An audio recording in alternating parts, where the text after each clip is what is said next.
Саламатсыздарбы? Эмесе Ошондо программасы. Кече күнү Бишкекте анти-марш менен анти-митинг болуп өттү. 20 аптадан бери жаштар ар жекшемби сайын темир жол вокзалы алдына чогулуп, шаардын борборун көздөй жүйө басып келип, референдум жана конституцияга каршылыгын билдирет. Кече күнү болсо башка жарандар жеңиш аянтында чогулуп, борборго басып келип, биринчи митингчилерге каршылыгын билдирди. Митингтер менен Бишкек тургундарын таң калтыра албайсың. Эгер узакка кайталанган митингтер болбогондо, унчакты адамдын чогулганда эле коомдун көңүлүн өзүнө бурмак. Мисалга 1968 жылы 25 августта Москвадагы Кызыл аянтка 7 адам чыкканы эле чоң саясий окуя болгон. Бирок Кыргызстанда акыркы мезгилде митингдин артынан митинг болуп жатканы андай каршылык аракеттин баркын кетирип салды.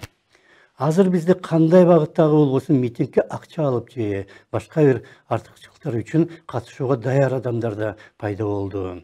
Демейде жарандар кайсы бир нерсеге каршылык көрсөтүп митингге чыгат, бирок бийликке каршылык көрсөткөндөргө каршы митинг уюштурулуп калганда алардын ниети түз экендигинен же алар өз эрки менен көчөгө чыгып жатканынан күмөн санаса болот. Белгиле, МТОрго батыштын кызыкчылыгын колдогондорго жол бермейли. Жол жокпу? Жол жокпу? Жол жокпу? МТОга каршыбызбы? МТОга каршыбызбы? МТОга каршыбызбы?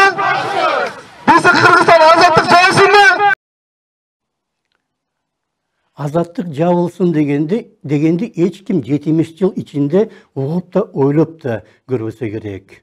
Советтик мезгилде азаттыктын радио берүүлөрү ободон бузулчу, бирок Горбачевдун кайра кургусу учурунда анын толкундарын бузган радиостанциялар, мисалга Бишкектеги РВ-6 тескерисинче ал уктурууларды өздөрү обого чыгара баштаган. Бирок 30 жылда көп нерсе өзгөрүп кетти.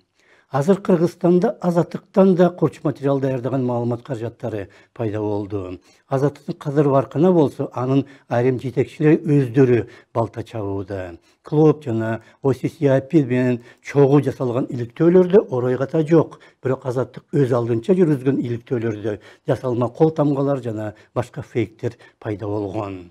Бирок негизги маселе анда дагы эмес. Маселе карпайым калк арасында азаттыкка болгон ишеним солгундай баштаганында. Ошондой эле жагдай 20 аптадан бери жекшемби сайын өткөрүлүп келаткан жөө жүрүштүн айланасында да түзүлүүдө. Референдум боюнча мыйзам кабыл алынды. Эми ал 11 апрелде өткөрүлөт жана президенттик башкаруу орной баштайт. Бирок марштын катышуучулары баары бир ага эмгиче каршы.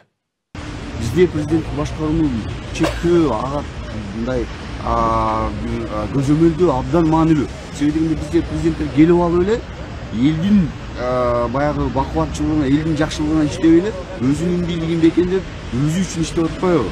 Бирок бүгүнкү күндө Кыргыз элине зыян өкмөттөн, азаттыктан, же болбосо жарандардан эмес, бийликтен келип атпайбы. Бийлик өз элин талаптанып атпайбы.